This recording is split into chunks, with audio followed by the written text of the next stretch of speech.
Jadi jika demikian adanya tentang thariqah, tentang suluk dan lain sebagainya, ini mengapa Ustadz di dalam setiap thariqah itu zikirnya berbeda-beda dan mengapa ditalkinkan? Silakan Ustaz. Saya dengan Al-Mukarram Dr. Zulhendri Rais berjumpa dengan Syekh Muwaffaq Mursyid Syadziliyah yang juga muhaddis karena banyak ijazah hadis, murid dari Syekh Badruddin Al-Hasani. Syekh, kenapa amalan zikir ini, tarekat ini berbeda? Ini kok berbeda? Kata beliau, seorang mursyid syekh mengambil dari sunnah, dari hadis. Makanya kalau dilihat aurat, zikir-zikir mereka itu, kalau dicari nanti di dalam kutubus sunan, tetap ketemu. Yang sebagiannya ilham. Tentu zikir kan ada ma'surat, ada ghairu ma'sur. Lalu kemudian, mana yang menurut dia paling mudah untuk muridnya, atau setelah istigharah dia, atau ilham yang dia peroleh, itulah yang dia susun, dia ajarkan kepada murid-muridnya. Jadi dalam hal ini saya mengutip saja, menukil. Karena saya tidak alim dalam bidang itu, lebih aslam, lebih selamat mengutip. Jadi wirid dalam tarikat ini begini, dalam tarikat ini begini. Ini dalam hal bacaan, dalam hal jumlah dan selainnya.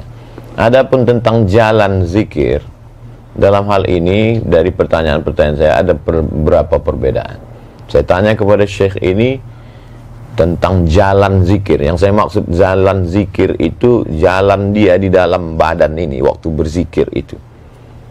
Kata Syekh ini, zikirnya dari Nabi, jalannya itu dari Syekh, dia dapat ilham. Kata Syekh yang satu. Kata Syekh yang satu, enggak, zikirnya dengan jalannya sekalian dari Nabi Sallallahu Alaihi Wasallam. Saya tidak.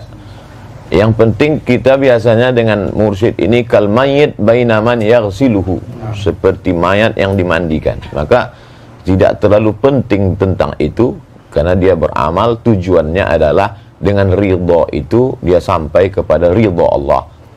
Jangan beramal untuk meminta sesuatu, tapi beramallah untuk mencari ridha Allah.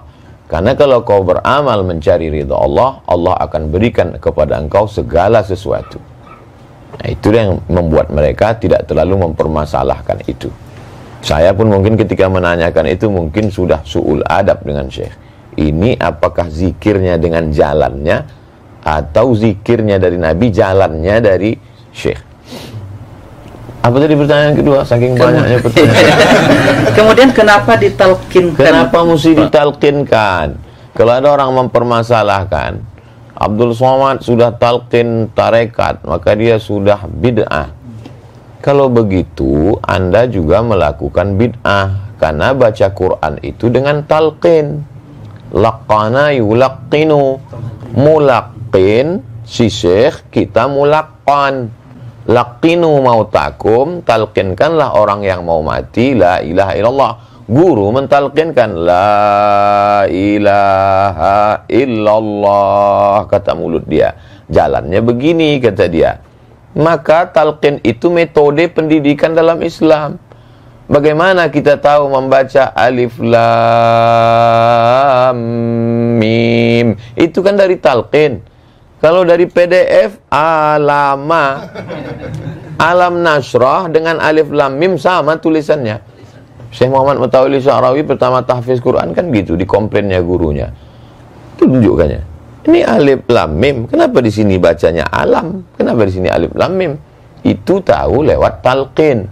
Belajar hadis pun melalui talqin. Jadi kalau ada orang mempermasalahkan talqin dalam zikir, maka bermasalahlah semua ilmu kita ini. Jadi talaqi, musyafahah itu adalah nama lain dari talqin. Hadis, akidah, kita ini rata-rata kita bertalqin ke guru kita. Maka siapa yang tak bertalqin, berarti dia dapat dari mana? Dari buku. Tahammul wal ada, level yang paling rendah adalah wijadah. Wijadah ketemu. Ketemu di mana? Ketemu di buku, walaupun itu diakui. Tapi dia tetap mesti bersambung. Dalam hal zikir, dia tidak sekedar ilmu, tapi di sana ada mauhibah, di sana ada barokah, di sana ada faid, limpahan dari tuan-tuan guru. Itulah yang kita harapkan. Maka dengan duduk ini mudah-mudahan kita semua mendapatkan limpahan faidul barakah dari Kiai Idrus Ramli, dari Buya Ar-Razi Hashim. Tapi yang paling banyak mengharapkan ini pasti barokah dari Kiai Idrus Ramli. Termasuk Buya Ar-Razi pun ingin mendapatkan. Wallahu a'lam. Terima kasih Prof. Abdul Somad ya, yang sudah menjelaskan dengan begitu gamblang ya tentang sebegitu indahnya. Jadi apa yang disampaikan oleh Ustaz Abdul Somad dengan Buya Ar-Razi Hashim dengan Kiai Idrus Ramli tadi, sesungguhnya apa yang kita tanyakan dengan seluruh jawaban mereka tadi menampakkan keindahan pilar ketiga di dalam ajaran agama kita itu, yaitu tentang ihsan.